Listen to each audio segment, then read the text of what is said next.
Chapitre 2. Le bestiaire de l'épouvanteur. La matinée qui suivit fut occupée par les leçons habituelles. J'entamais ma 3e année d'apprentissage. La première avait été consacrée à l'étude des gobelins, la seconde à celle des sorcières. Je me plongeais à présent dans l'histoire de l'obscur. Prépare-toi à prendre des notes. M'ordonna l'épouvanteur. J'ouvris mon cahier, plongeai ma plume dans l'encre et attendis. J'étais assis sur le banc du jardin ouest. C'était une belle journée d'été, le soleil brille dans un ciel sans nuages, des moutons paissaient sur le flanc de la colline. L'air résonnait de chants d'oiseaux, et le bourdonnement ininterrompu des insectes me berçait agréablement. Mon maître commença tout en marchant de long en large. Comme je te l'ai déjà dit, petit, l'obscur se manifeste de façon différente selon les lieux et les époques. Cependant, ainsi que nous l'avons appris, il n'y a peu à nos dépens. Ces plus redoutables agissements dans le comté et les régions environnantes sont le fait du malin en personne. Ma poitrine se serra au souvenir de ma dernière rencontre avec le démon. Il m'avait révélé un terrible secret. Alice, avait-il prétendu, était sa fille. J'avais du mal à le croire. Alice, ma seule amie, la fille du diable, elle qui m'avait sauvé la vie à tant d'occasions. Pourtant, si telle était la vérité, l'épouvanteur avait eu raison de la bannir. Nous ne pourrions plus jamais être ensemble, et cette idée m'était insupportable. Bien que le malin soit notre principal sujet d'inquiétude, Poursuivit mon maître, d'autres créatures de l'obscur sont susceptibles de franchir certaines portes et de s'introduire dans notre monde. Elles y sont parfois aidées par des sorcières, des magiciens, voire des humains mal intentionnés. On compte parmi elles d'anciens dieux, comme ce Golgoth que nous avons affronté sur la lande d'Anglesark. je hochai la tête. La lutte avait été serrée, et j'avais bien failli y laisser ma peau. Par chance, Reprit-il, nous l'avons renvoyé à son sommeil, mais il en existe d'autres parfaitement éveillés, eux. Prends la Grèce, la patrie de ta mère. Je t'ai parlé hier de Lordine, cette cruelle divinité vénérée par les Ménades. Depuis des temps immémoriaux, elle provoque régulièrement des bains de sang. Nul doute qu'elle soit au cœur du combat mené là-bas par ta mère. Je ne sais pas grand-chose sur Lordine. Il semble toutefois qu'elle surgisse toujours en compagnie de ses troupes, qui tuent tout ce qui a souffle de vie sur les lieux de la ronde. À la ronde, pardon. Habituellement éparpillés à travers le pays, les ménages se réunissent alors en grand nombre pour l'accueillir, telle une horde de vautours impatients de festoyer sur les cadavres. C'est pour elle un montant d'abondance en récompense de leur fidélité et de leur dévotion à la déesse. Ta mère nous en apprendra sûrement davantage. Dans mon bestiaire, beaucoup de pages blanches attendent d'être remplies. le bestiaire de l'épouvanteur, l'un des plus gros et des plus intéressants volumes de sa bibliothèque, recensait de multiples créatures plus terrifiantes les unes que les autres. Sur certaines, cependant, les informations étaient rares, et mon maître profitait de toutes les occasions pour mettre son livre à jour. Ce que nous savons, en revanche, Reprit-il, c'est que contrairement aux anciens dieux, l'Ordine n'a pas besoin d'une assistance humaine pour franchir le portail qu'il introduit dans notre monde. Le malin lui-même n'y aurait pas réussi sans l'aide des sorcières de Pendle. Elle, semble-t-il, va et vient à son gré. ces troupes, demandai-je, à quoi ressemblent-elles? Ce sont les habitants de l'obscur, des démons, des élémentaux, ces êtres liés aux 4 éléments. Les ont généralement une apparence humaine, mais leur force et leur cruauté, elles sont surhumaines. On compte aussi des Lamia et les appelés Vengir. Vengir, oui. Tant d'entre elles ont rallié l'Ordine qu'il n'en reste presque plus ailleurs. Elles vivent seules, ou à deux, comme les sœurs de ta mère. Imagine le spectacle à l'arrivée de l'Ordine. Ces nuées de créatures fondant du haut du ciel pour déchirer la chair des humains. Effroyable. J'imaginais parfaitement. Les 2 sœurs de ma mère étaient Delamia et Lé, et je les avais vues à l'œuvre quand elles combattaient à nos côtés lors de la bataille de Pendle. Elles avaient provoqué des ravages dans les rangs des sorcières. L'épouvanteur continua. Oui, la Grèce est un endroit dangereux. Ta mère s'était consacrée à une tâche bien rude. On y trouve aussi des lamias sauvages, de celles qui se propulsent à grande vitesse sur leurs 4 membres. C'est une espèce très répandue là-bas, surtout dans les montagnes.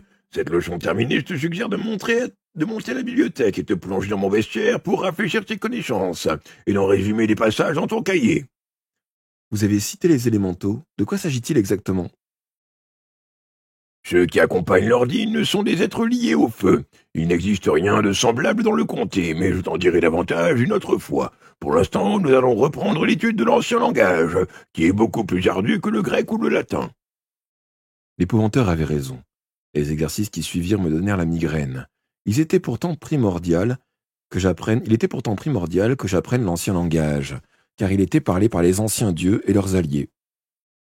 Les grimoires et les livres de magie noire utilisés par les nécromanciens étaient également rédigés dans cette langue. Je fus soulagé quand la leçon se termina enfin de pouvoir monter à la bibliothèque.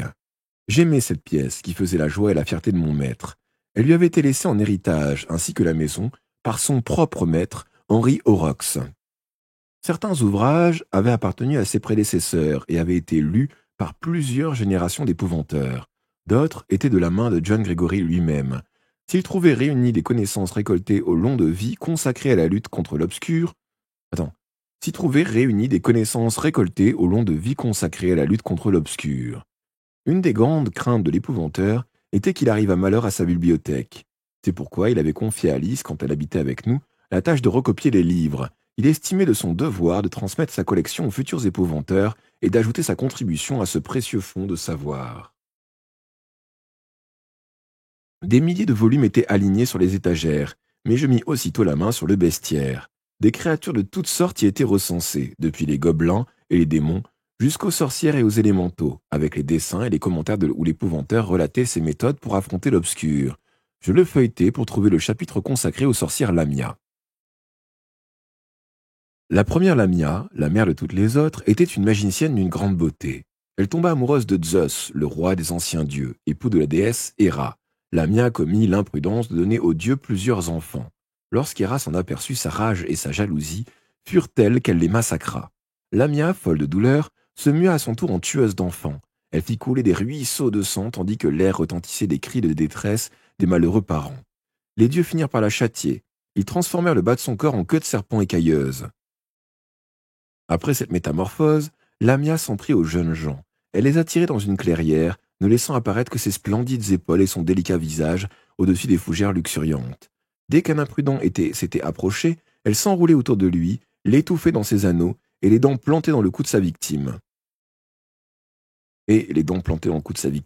La vidait de son sang jusqu'à la dernière goutte. Plus tard, Lamia eut un amant du nom de Shaemog, un être à l'allure d'araignée qui vivait dans de profondes cavernes. Elle eut de lui des triplés, qui furent les premières sorcières Lamia. Le jour de leur 13e anniversaire, celles-ci se querellèrent violemment avec leur mère. Au cours d'une terrible bataille, elles taillèrent son corps en pièces et jetèrent ses restes en pâture, cœur promis, à une horde de sangliers.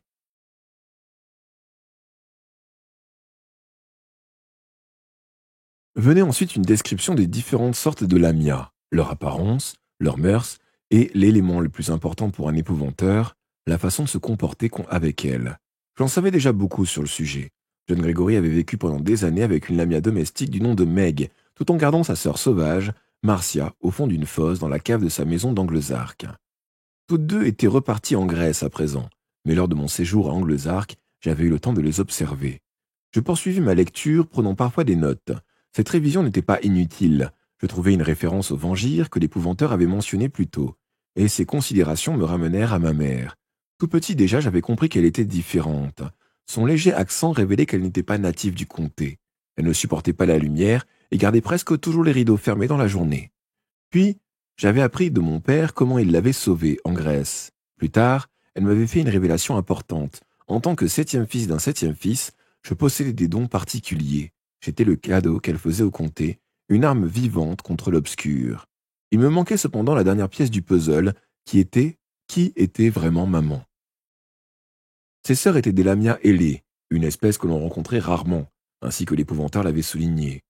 Hors de la présence de l'Ordine, toutes deux séjournaient à présent à la tour Malkin, où elles gardaient les malles que maman m'avait léguées, contenant de l'argent, des potions et des livres. Ma mère devait être une Lamia, elle aussi, une Vengir. Plus j'y réfléchissais, plus cela me paraissait vraisemblable.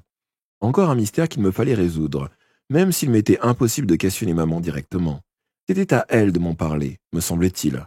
Quoi qu'il en soit, j'aurais sans doute bientôt la réponse.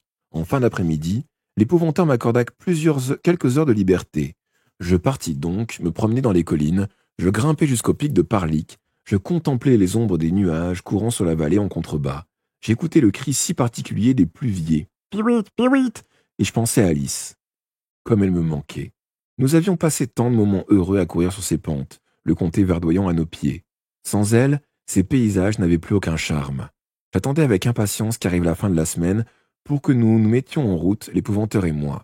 J'avais hâte de retourner à la ferme et de revoir maman, hâte de savoir ce qu'elle avait de si secret à me confier.